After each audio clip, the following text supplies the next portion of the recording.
channel sharing tulus kekristenan, sharing ke-72 dengan topik yang terhormat Bapak Pendeta Dr. Yosua Tewu dan yang terhormat Pendeta Dr. Yonatan Purnomo soal Lukas pasal 23 ayat 34. Kok bisa ayat ini menjadi satu-satunya ayat yang menyangkut keselamatan umat manusia?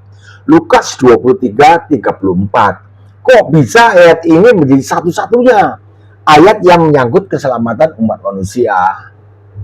Bapak, Ibu, saudara-saudari sekalian, Shalom, salam damai sejahtera. Unggahan video ini memang tujukan kepada yang terhormat kedua orang doktor teologi yang terhormat, Bapak Dr. Yosua Tewu dan Bapak Dr. Yonatan Purnomo. Saya sebut nama Bapak Yosua Tewu lebih dulu karena beliau lebih senior di dalam usia barangkali ya, dan tentunya lebih senior di dalam titel kedoktorannya. Saya yakin Pak Yonatan Purnomo bisa menerima ini ya. Kepada yang terhormat Bapak Pendeta Yosua Tewu, saya perkenalkan diri saya.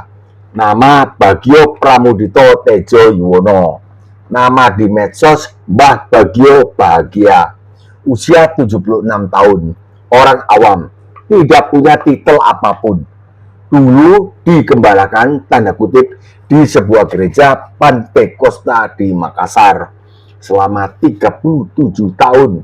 Sejak 1978 sampai dengan 2015. Pada tahun 2018 saya mendengar di dalam mimpi, bukan langsung suara bicara, bukan suara dari langit.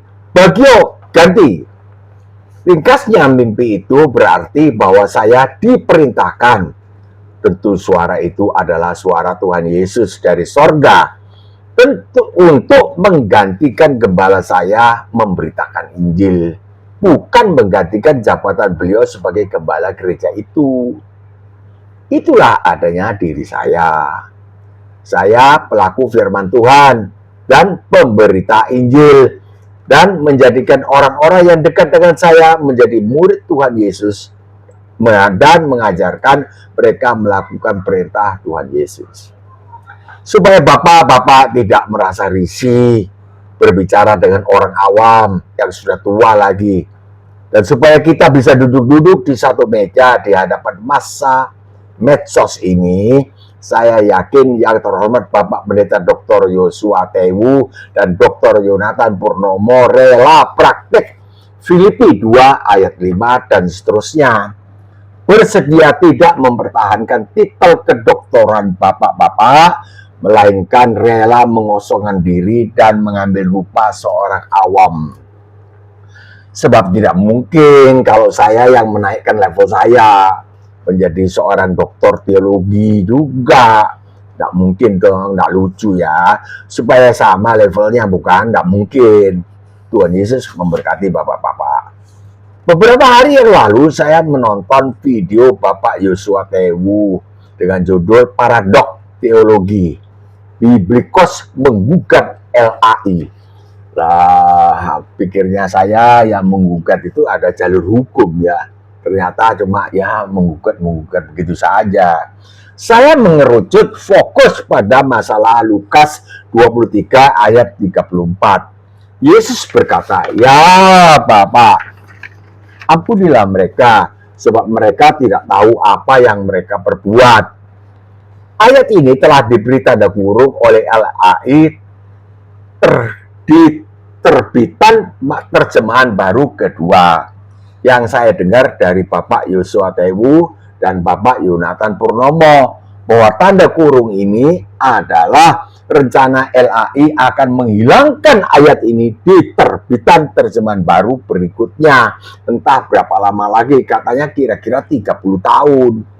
Bahkan Bapak Yosua Tewu di akhir bahasan video ini sempat menghimbau LAI agar tidak membuang ayat Lukas pasal 23 ayat 34 itu. Karena itu adalah salah satu daripada 7 kalimat sakral yang diucapkan oleh Tuhan Yesus di atas kayu salib.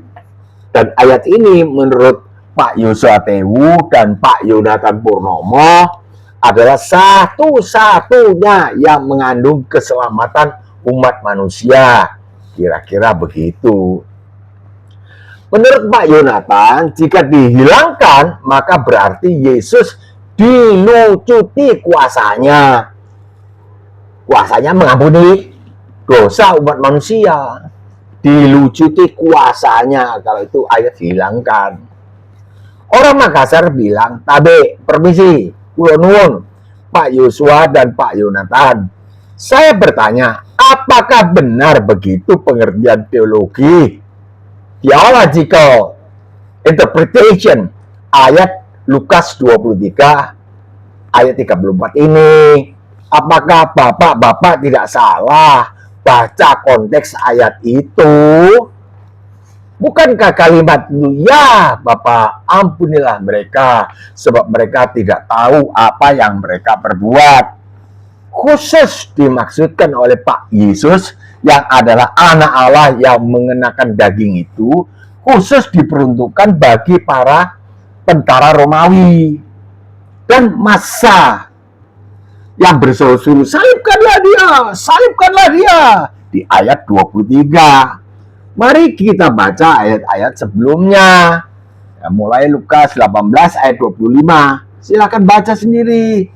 Itu memang tidak bisa disamakan, tidak bisa dibedakan kata mereka yang di ayat sebelumnya dengan kata mereka yang di ayat 34. Lukas 23 ayat 33. Ketika mereka sampai di tempat yang bernama Tengkorak, Golgota, mereka menyalibkan Yesus di situ. Mereka ya orang-orang tentara Romawi dan massa, dan juga kedua orang penjahat itu, yang seorang di sebelah kanannya Pak Yesus, dan yang seorang di sebelah kirinya, di sebelah kiri Pak Yesus. 34, Yesus berkata, ya Bapa, ampunilah mereka, sebab mereka tidak tahu apa yang mereka perbuat. Apakah arti kata mereka yang di ayat sebelumnya, ayat 34, khususnya ayat 33,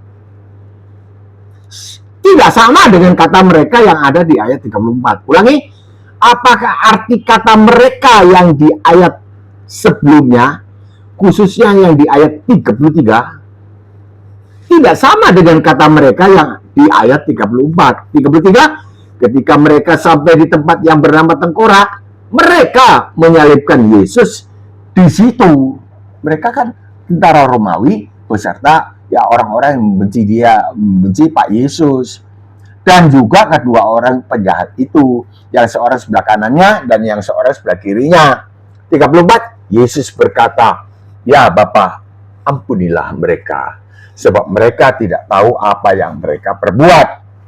Apakah kata mereka yang di ayat 33 sama dengan kata mereka yang di ayat 34 atau beda? Apakah terjemahan LAI yang salah, Pak? 33 yang menyalibkan mereka, ampunilah mereka, beda kah? Menurut saya tidak, Pak. Bapak tidak salah jika mengartikan kata mereka di ayat 33 dan di ayat 34 adalah berbeda. Berbeda itu mereka yang menyalibkan di ayat 33, yang di ayat 34 mereka nggak tahu Bapak maksudnya siapa. Siapa yang disebut mereka? Siapa? Umat manusia. Saya yakin, ya saya belajar dari para STH. Kalau membaca ayat itu, sesuaikan dengan konteksnya. Jangan comot-comot. Jangan comot sini, comot sana, lalu dipasang. Jangan. Konteksnya apa? Baca, teliti. Nah, saya belajar begini. Kok bisa kedua bapak doktor ini, Pak Yosua Tewu, kelihatannya sependapat dengan apa pendapatnya Pak Yonatan Purnomo? Ya nggak apa-apa. Tapi kok bisa ya pertanyaannya? Dan dulu bapak-bapak ini waktu belajar, waktu kuliah, bisa dapat STH 1, Terus doktor. Itu pakai Alkitab apa, Pak? Alkitab LAI atau Alkitab yang apa, Kak? Dosen-dosennya Bapak dulu itu pakai Alkitab apa? Alkitab LAI bukan? Kok sekarang ini Pak Yonatan Purnomo menyerang habis-habisan LAI? Saya nggak ngerti. Kalau beda ya oke lah beda. Tapi nggak usah begitu kan, kita ini satu tubuh. Kita ini satu tubuh, satu kepala loh. Tuhan Yesus, bukan Pak Yesus yang di sorga itu. Tuhan Yesus. Menurut saya, bahagia, berbahaya sekali posisinya Pak Yonatan Purnomo seperti ini. Di hadapan beliau. Saya sudah kasih tahu, Allah sekarang ini, Tuhan Yesus Kristus ini, sama dengan Allah di imamat berapa gitu? Itu kah? Imamat 10. Nadab dan Abihu itu.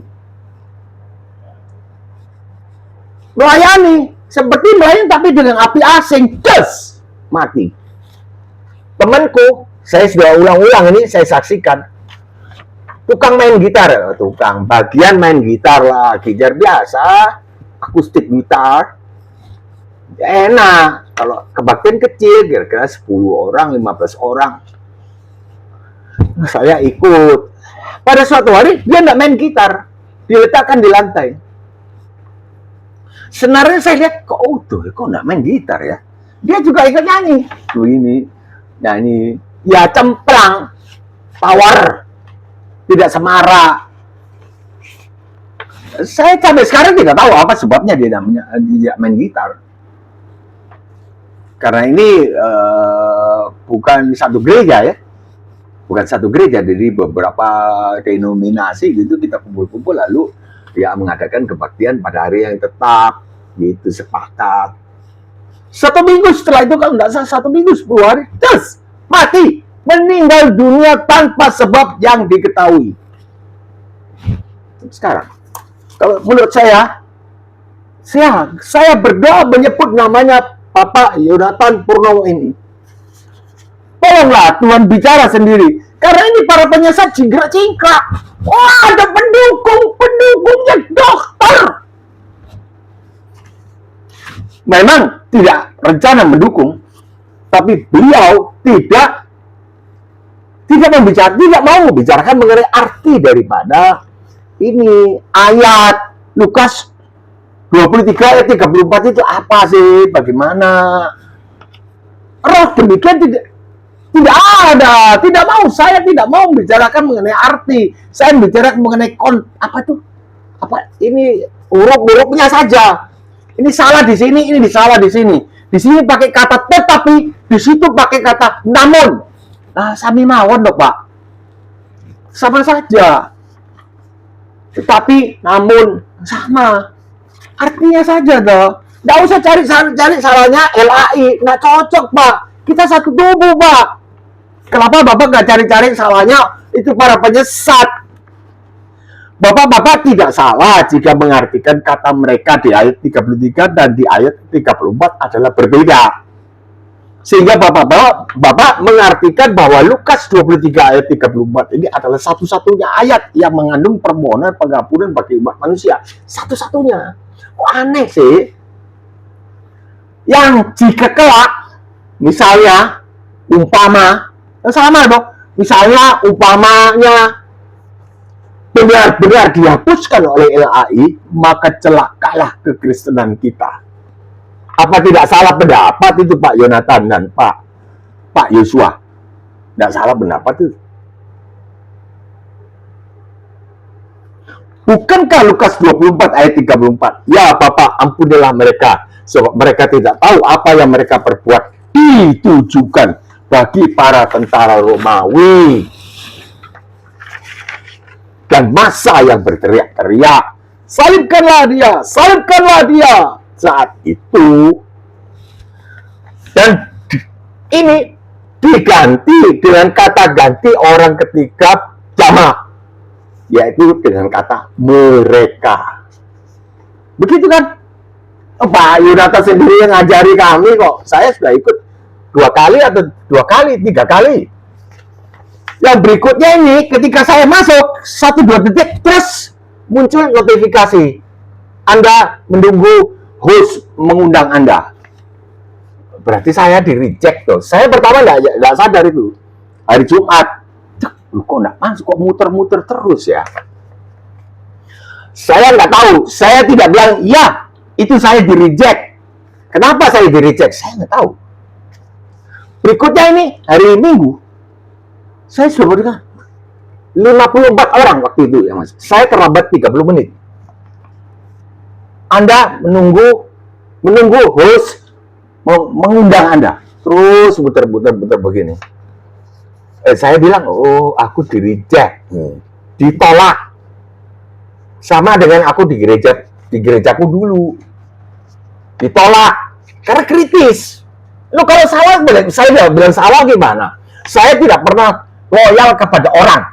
Kepada gembalaku saya tidak loyal. Saya loyal kepada firman Tuhan dan kepada Tuhan Yesus Kristus saja. Jadi jika sekalipun ayat ini dihapuskan, Lukas 23 ayat 34 dihapuskan, tidak akan mempengaruhi misi keselamatan umat manusia yang dikerjakan oleh Pak Yesus, yang ada Tuhan yang menjadi manusia untuk masa 33 tahun saja ini. Tidak akan menghilangkan misi keselamatan beliau di atas kayu salib itu. Sebab penemuan saya, supaya saya cepat bisa diterima, cara yang mengungkapkan, saya gunakan istilah Pak Dr. Yonatan Purnomo. Proklamasi. Ini yang beliau pakai istilah ini. Proklamasi pengampunan.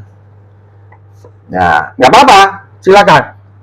Tapi saya pakai kata proklamasinya saja. Proklamasi keselamatan umat manusia oleh Pak Yesus, bukan di ayat Lukas 23 ayat 34. Barangkali lebih cocok Yohanes 19:30, Pak. Barangkali lebih cocok itu ya. Sudah selesai. Tapi dulu, pada tahun Alkitab saya, yang waktu saya masih kecil, kira-kira 6 tahun, itu Alkitab tahun 1952. Saya kan lahir tahun 1948. Itu Alkitabnya kecil gini. Ditulis Yohanes 19:30, saya sudah urak-urak ini. Sudah genap, bukan sudah selesai. Kenapa ini tidak dipersoalkan? Ini kan yang lebih penting. Kenapa itu satunya sudah selesai, ini sudah genap? Saya teliti dalam bahasa Inggris ya, dan aku cuma bisanya bahasa Inggris sedikit aja. It is finished. Tidak dibilang it is fulfilled. Tidak, tapi it is finished. Ya saya diem aja orang awam. Tapi saya bisa membuktikan bahwa itu yang benar adalah sudah genap. Bukan sudah selesai. Nggak tahu, masa saya mau ngajari dokter atau saya mau protes kepada dokter. Saya cuma tanya dan memberitahu. Loh, kalau saya salah, sesat, kasih tahu saya. 0852 9898 1948.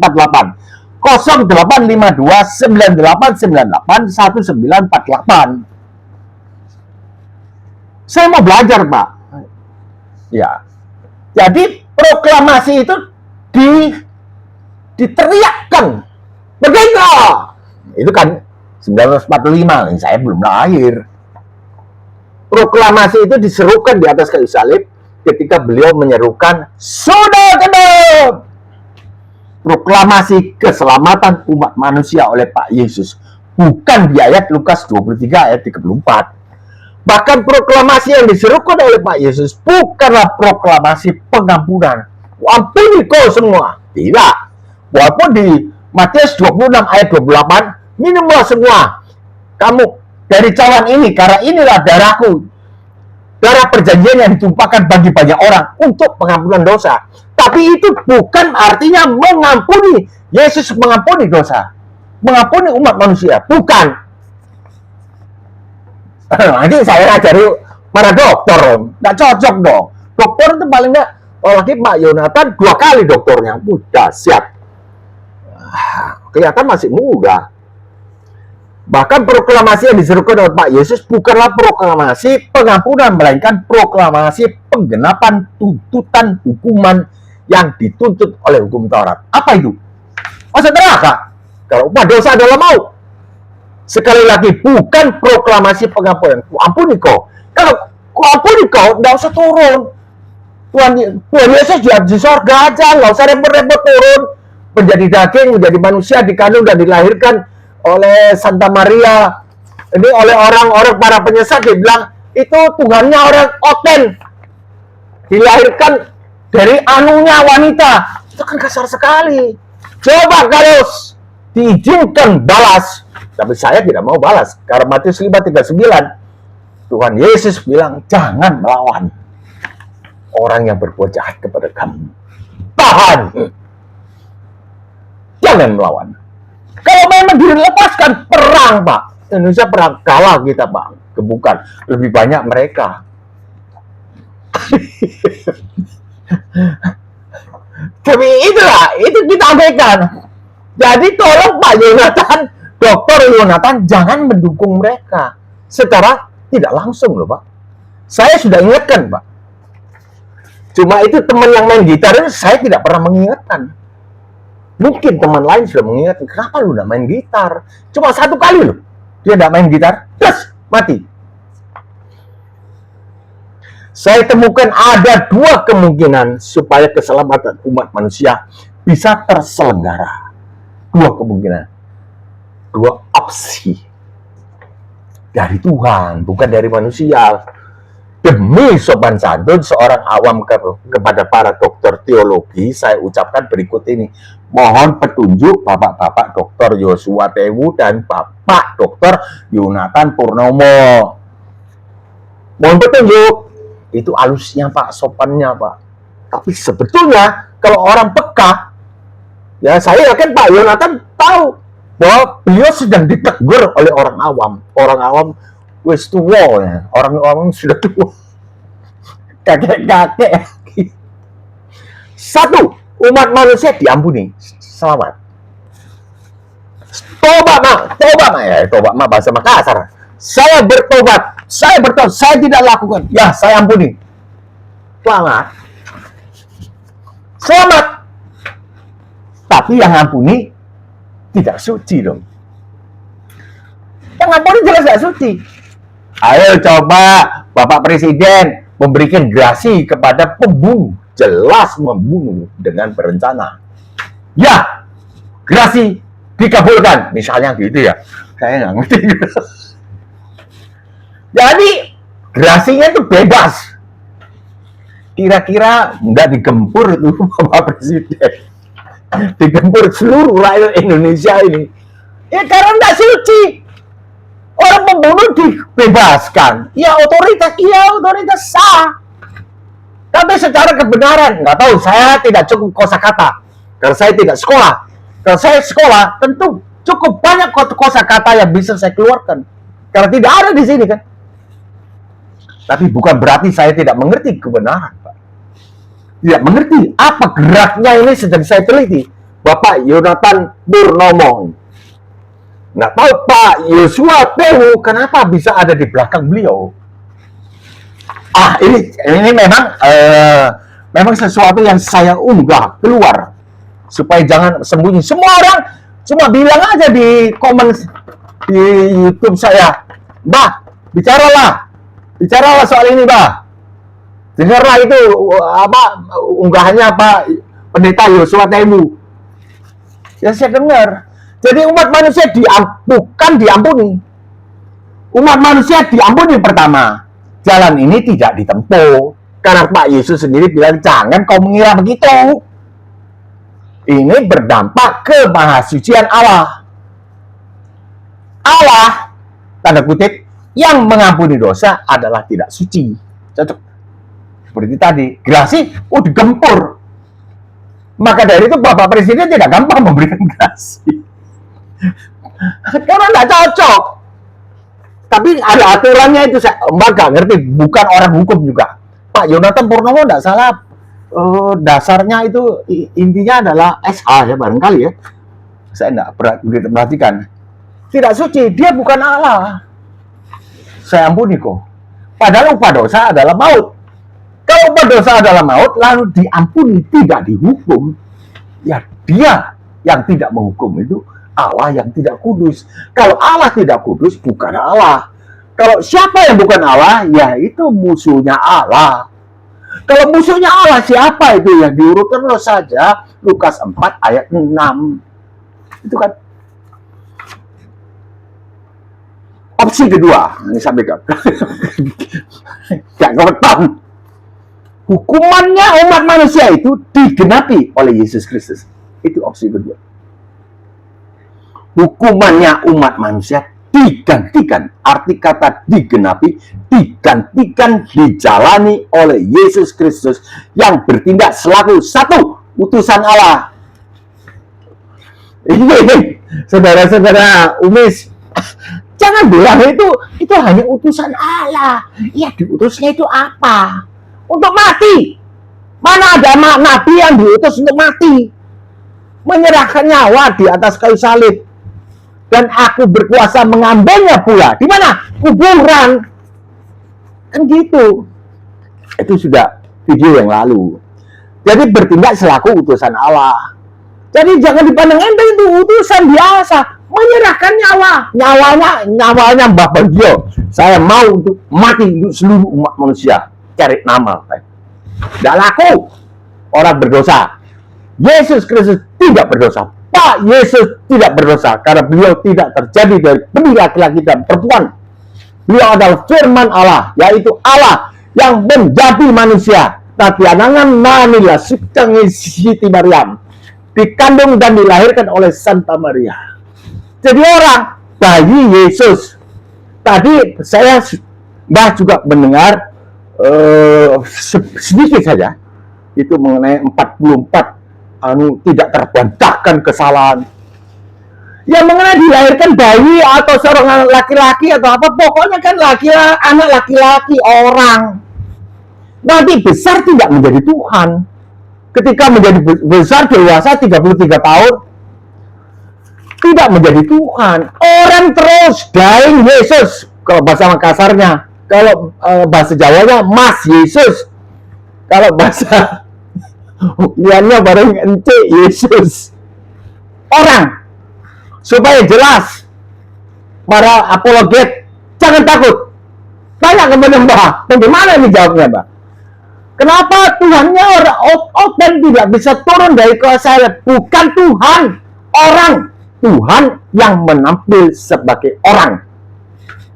Menampil sebagai orang 33 tahun. Tahun 1 sampai 33. Sekarang kan 2024. Ya, utusan Allah.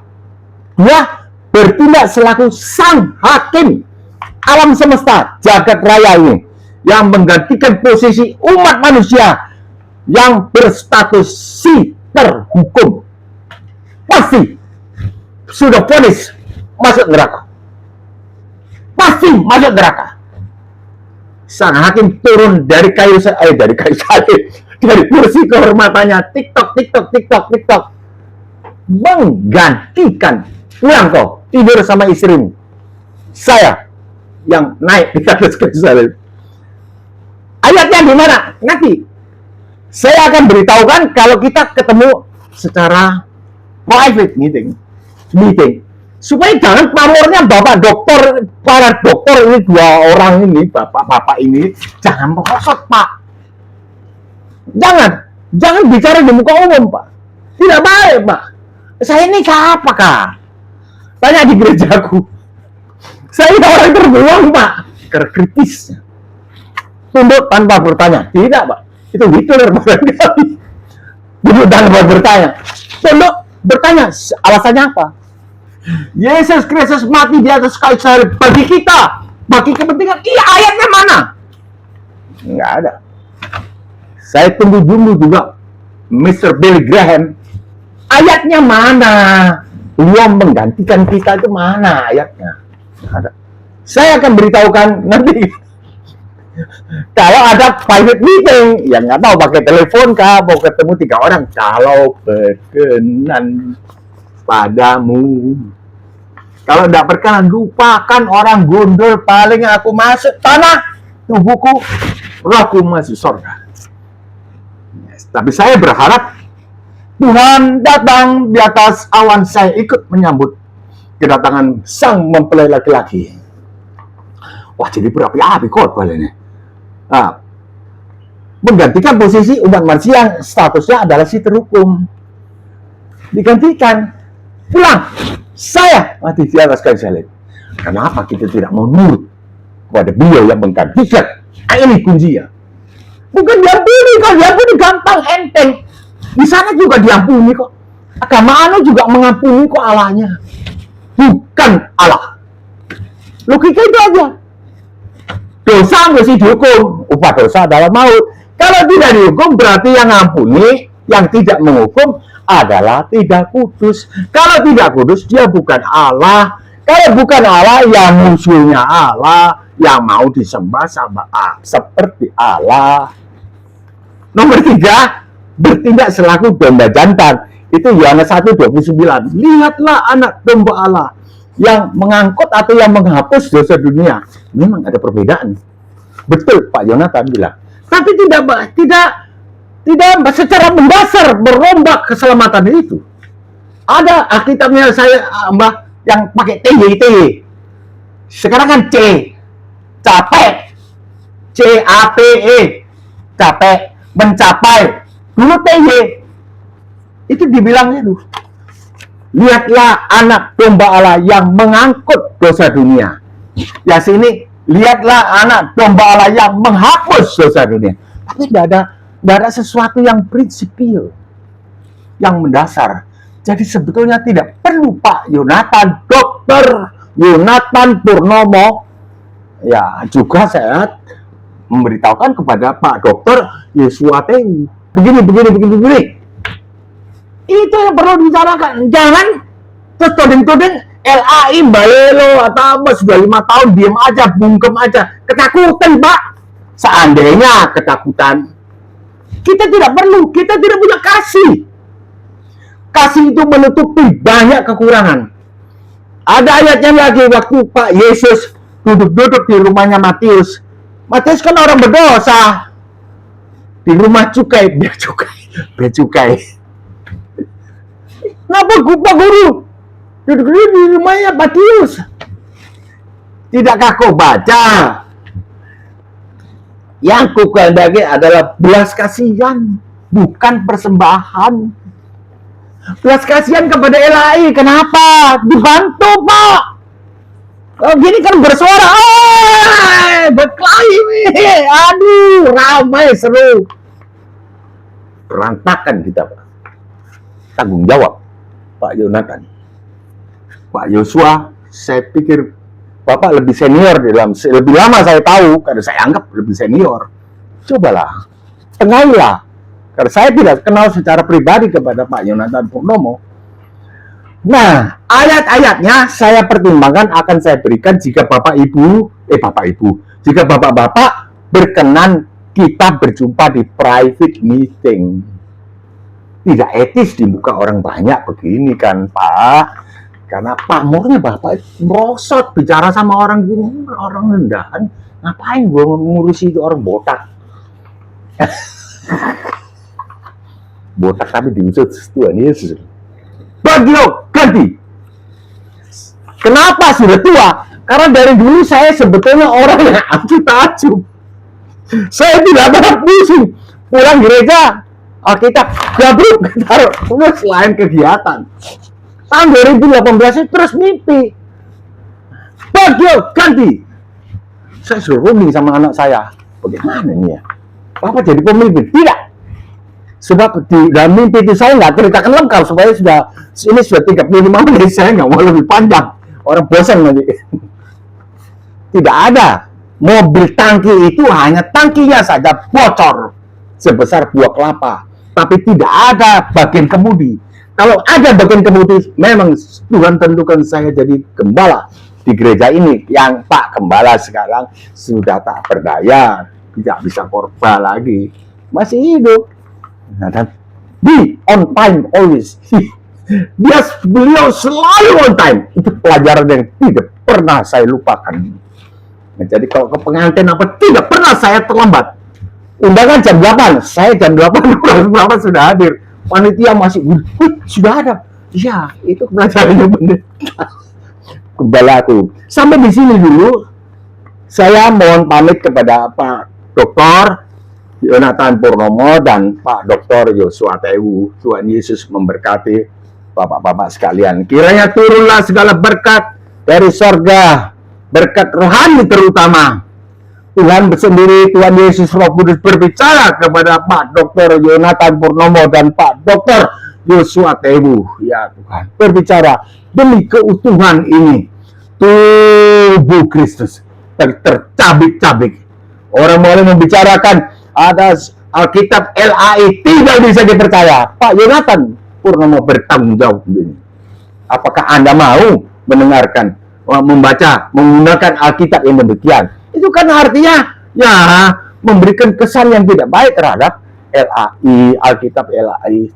Tolonglah Tuhan, berbicaralah kepada bapak-bapak ini ya Tuhan. Pakailah sebagai alat terang dan garam teras asinnya Tuhan Yesus. Tolonglah saya, Bagio Pramudito, tidak basa-basi, berseru kepada Engkau. Tuhan Yesus, turun tangannya Tuhan. Turun tangannya. Berkat rohani dan jasmani, ekonomi berkecukupan kepada bapak-bapak dokter dua orang ini dan seluruh penonton video ini dalam nama Tuhan Yesus. Ekonomi berkecukupan, ya Tuhan, selamat di mana-mana berada, ya Tuhan. Sampai di sini Tuhan Yesus, dalam nama Diko yang kudus, maha kuasa. Amin. Oke, dan jika berkenan berlangganan, tekanlah subscribe. Jika suka, tekanlah like, jempol ke atas. Bagikanlah video ini kepada saudara atau keluarga supaya mereka juga tahu bagaimana masalahnya. Ya, tulislah komentar yang dahsyat. Terima kasih sebelumnya, koreksi Mbak, atau apresiasi, begini Mbak, begitu, jangan abstain. Terima kasih, sampai jumpa besok, insya Allah, shalom.